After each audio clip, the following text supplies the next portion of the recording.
Well, the stock that everybody's talking about today is Tilray. Oh, the pot stock just went crazy today. This thing's just a beast, and I had some thoughts on, well, what do you do if you don't want to short this thing, or you can't get a borrow, or what else do you look at? So, wanted to talk a little bit about that. We see this chart today. Obviously, the gap up. This thing's just been on fire. Big giant short squeeze, parabolic move up here from right at the open. We had this big sell off, and then once we consolidated, it looks like the shorts got bought in the afternoon, and we had this run from 240 to 300.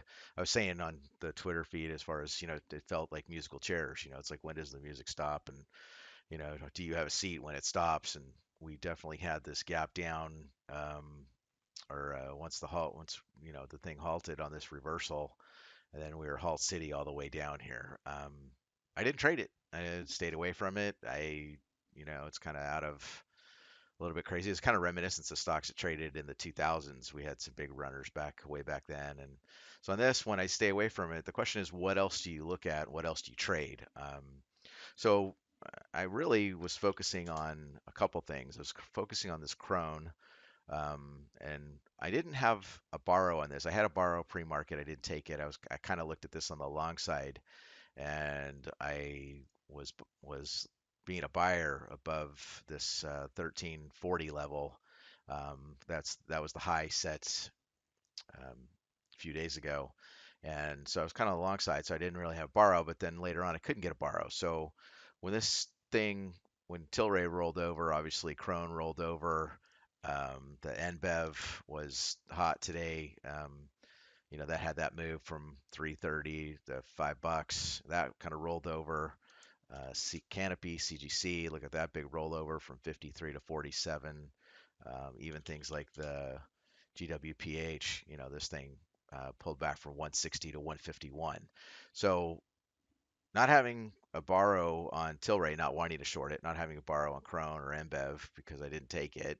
I was pretty much looking for bounce points. So looking for washouts and trying to identify resistance levels where I can go in and buy something on this pullback. So um, if you look at this chart here, we definitely, this is a little short chart. This is the VWAP here. Once we broke down below VWAP, um, I was looking at like the 1340 level. If we draw a line here, the on a horizontal basis here, once you're basically looking for spots. This is a pre-market high.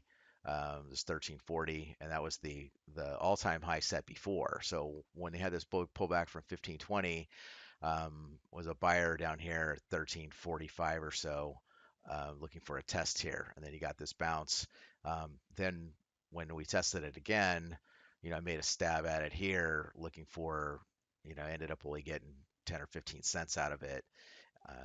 And then, it's pretty much you're looking for when you have a big mover like the Tilray, you really got to think about, if you can't short that, what else can you short if you want to be short? So like an example would be the CGC.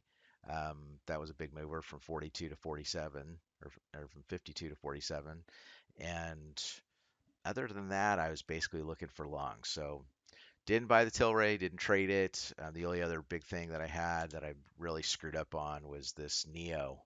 Um, if we look at this on a 5-minute chart here, I was looking at it for a reversal point, and I really had this, once it was breaking above the opening high, which was 790. So I was kind of a buyer in here, and I kind of scalped it out, and then I got caught up into the crone, and I really missed this move, from 790 to $9. So this will be one I'm watching tomorrow. We kind of consolidated here, below this 2-day high. So if you look at this, we came up and tested it, um, right here, this 912 level. So going to be watching that. If we look at it on a daily basis here, we had this set high of 14, and now we've been consolidating back in. Um, the crone, what we were talking about, here's the crone chart. This was that 1340 level that I was talking about. So I was a buyer above that point. Pretty ugly chart right there as far as the daily.